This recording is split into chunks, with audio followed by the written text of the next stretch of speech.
Welcome to the Undo Dilemma minisodes, where we unpack the real stuff people are facing at work and in life. The weird, the wonderful, and the way too familiar. Each week, we pick one listener dilemma and try to make sense of it with care, curiosity, and no corporate nonsense. Let's get into it. It's dilemma time. We're back. All right, so today's subject line says, what do you do when your ex's new girlfriend is your account manager? Excuse me? Oh my God, what? What do you do? Run! What do you do when your ex's new girlfriend is your account manager? Run!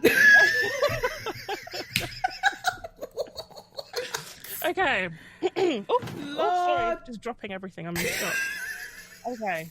Because you're shook. So, hello, Undo Girls. Bit of a personal / professional crossover here. I hope that's okay. I work in marketing for a well-known UK fashion brand. I do brand strategy, influencer campaigns, that kind of thing.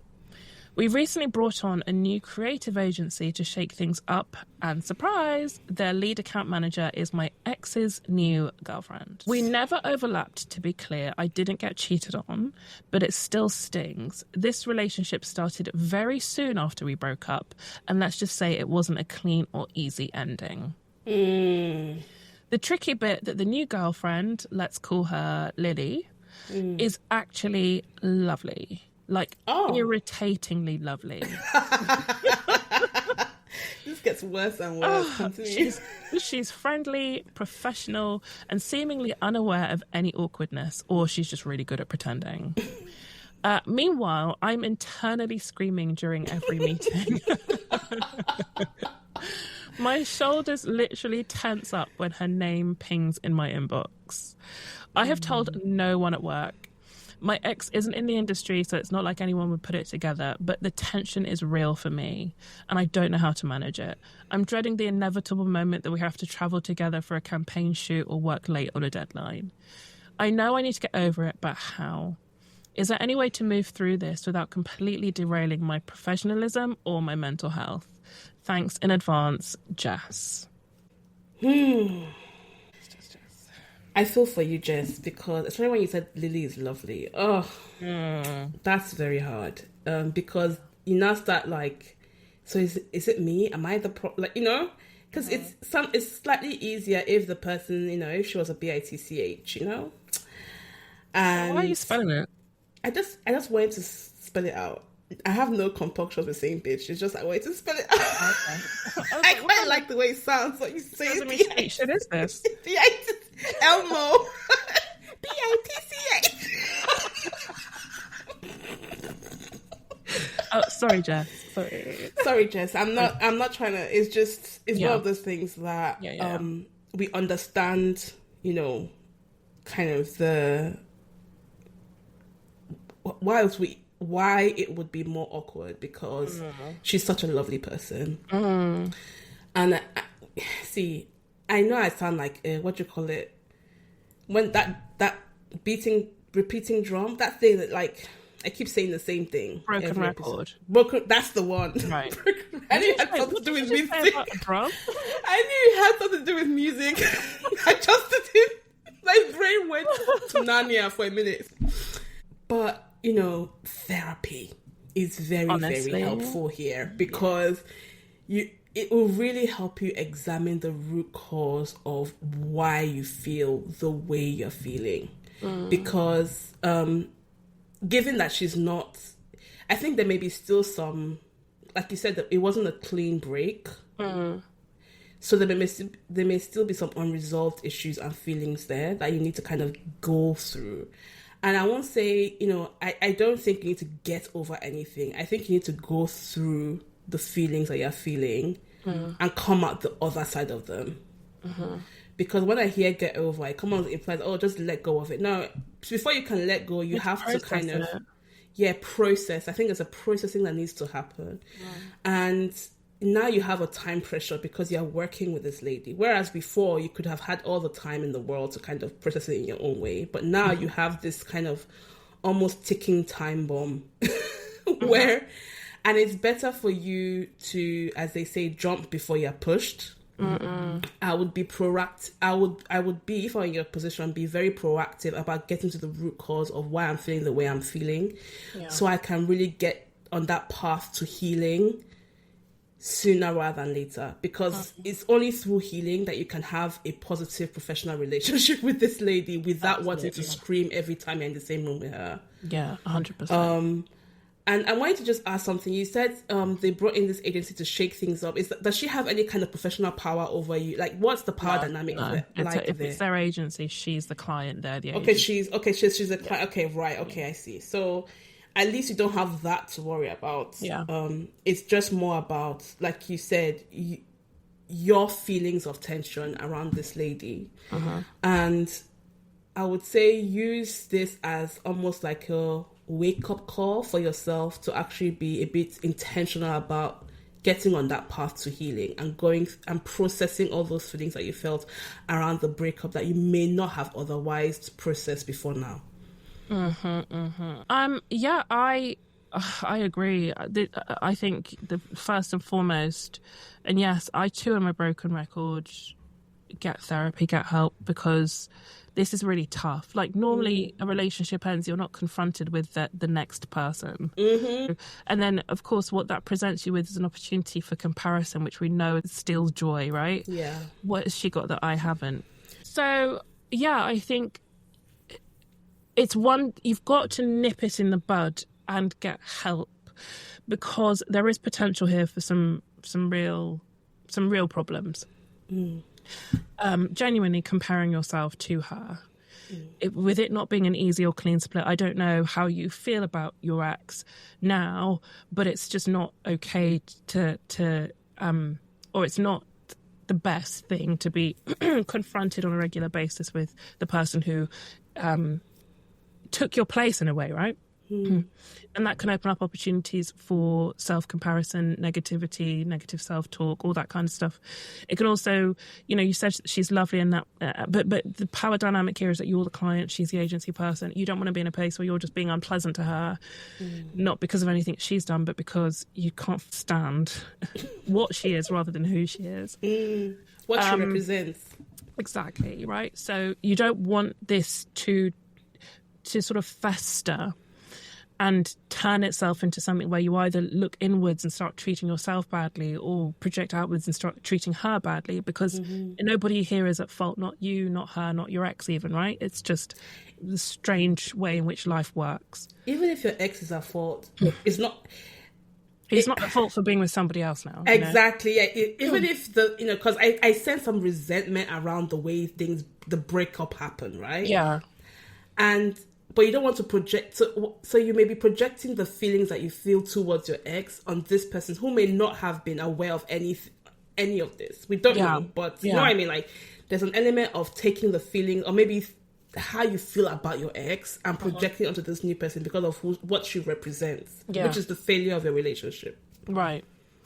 And so I would really, really, really, and I don't know, what your situation is, if you have it through work or whatever, but many therapists will do, depending on your financial situation, will do pay what you can type thing. So I really wouldn't hesitate to try and find a therapist. If you haven't got one and you don't know where to start, go back to the final episode of season 1 where we spoke to a psychotherapist, and we talked in that episode about how to go about looking for support and the things to be mindful of. So that could really help if you don't know where to start with the therapy piece. But I really do think that's going to be your best bet to dealing with something like this.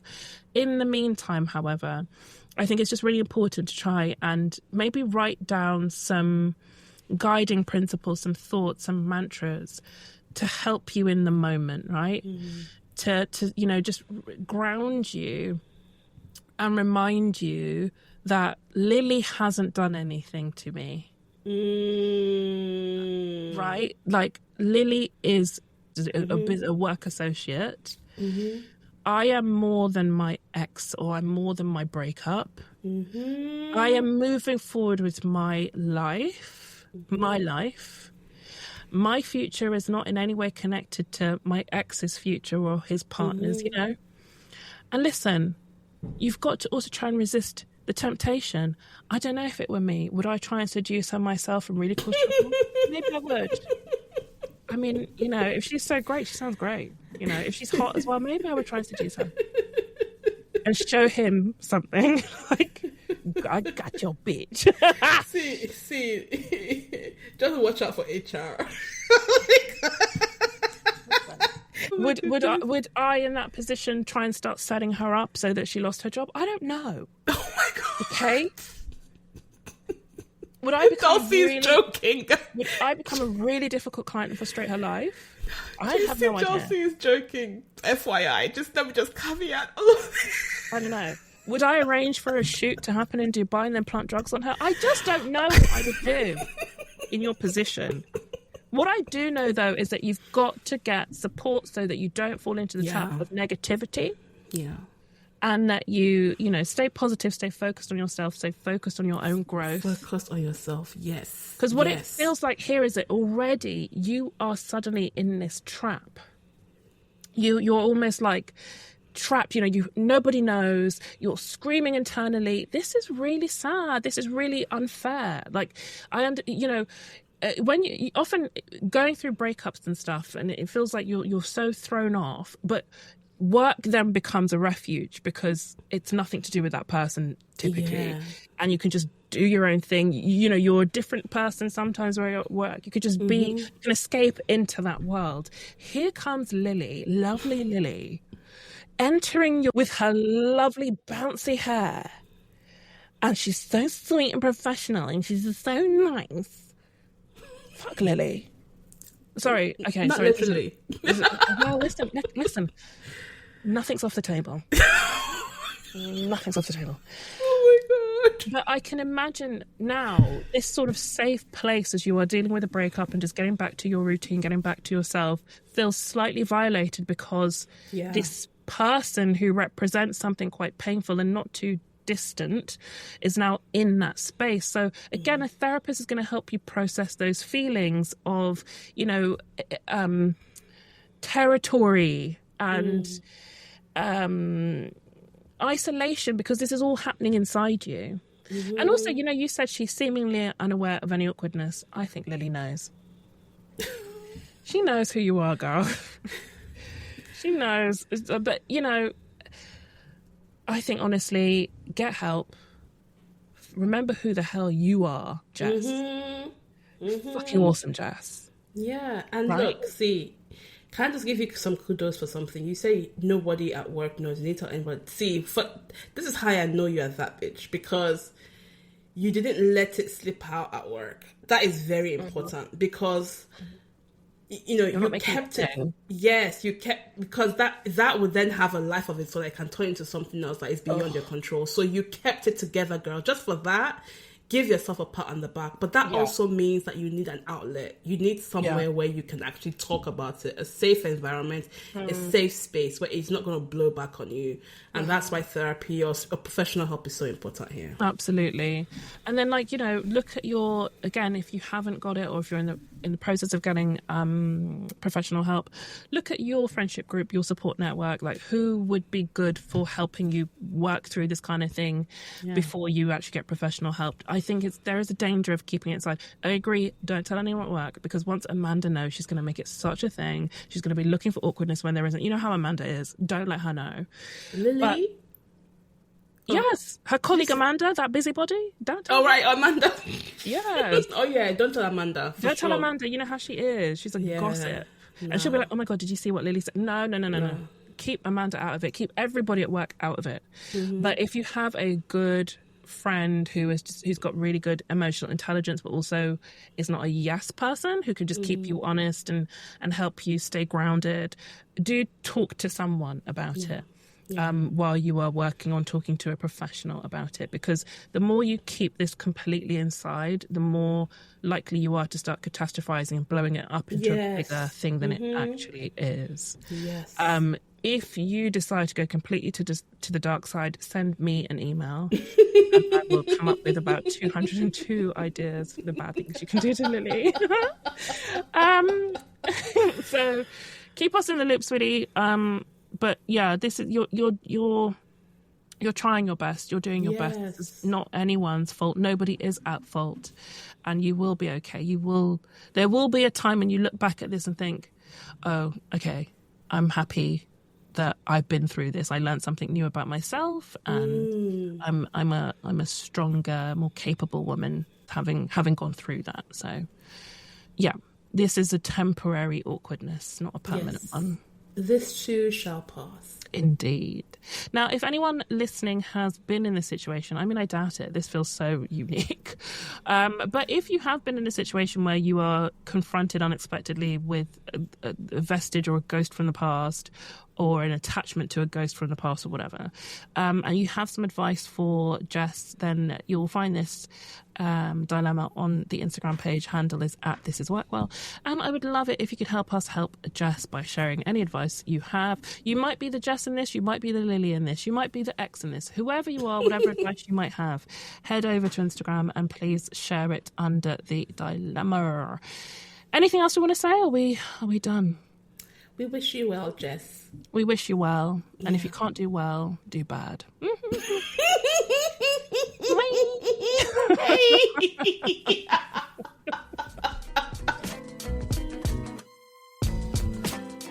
Thanks for listening to this week's Undo Dilemma.